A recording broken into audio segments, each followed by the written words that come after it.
बंधु नमस्कार।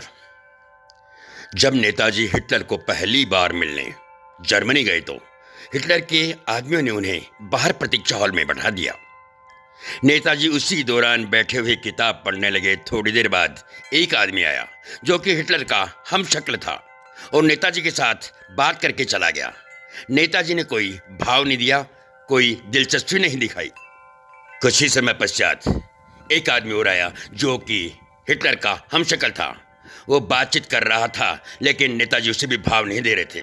इस तरह से लगातार हिटलर के हमशक्ल आते रहे लेकिन नेताजी ने किसी को भाव नहीं दिया और किताब पढ़ते रहे। जबकि अन्य लोग जो हिटलर से मिलने आया करते थे वो बाहर जाके बताया करते थे कि हम हिटलर से बात करके आए हैं, जबकि वो बात करके जाते थे हिटलर के हमशक्ल से।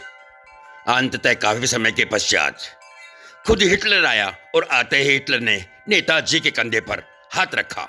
नेताजी तुरंत बोल उठे, हेलो हिटलर। हिटलर भी आश्चर्य में पड़ गया। हिटलर ने नेताजी से कहा कि इतने सारे मेरे हमशक्ल आए लेकिन आपने मुझे कैसे पहचान लिया, जबकि हमारी और तुम्हारी पहले कोई मुलाकात नहीं हुई थी। तभी नेताजी सुभाष चंद्र बोस ने जवाब दिया कि जिसकी आवाज से ग्रेट ब्रिटेन की प्रधानमंत्री कांपती है, उस सुभाष चंद्र बोस के कंधे पर हाथ रखने की गुस्ताखी इस दुनिया में सिर्फ हिटलर कर सकता है, दूसरा कोई नहीं कर सकता, चाहे वो हिटलर का आदमी ही क्यों ना हो।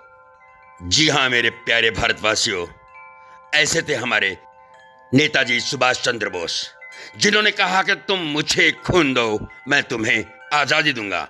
ये बुलंद नारा देने वाले भारतीय स्वतंत्रता संग्राम के महानायक, आजाद हिंद फौज के संस्थापक, भारत रत्न, देश प्रेमियों के प्रेरणा स्रोत नेताजी सुभाष चंद्र बोस। मां भारती की आजादी में उनके संघर्ष और बलिदान का देश सदैव ऋणी रहेगा, ऋणी रहेगा। यह प्रसंग बताता है नेताजी सुभाष चंद्र बोस का आत्मविश्वास।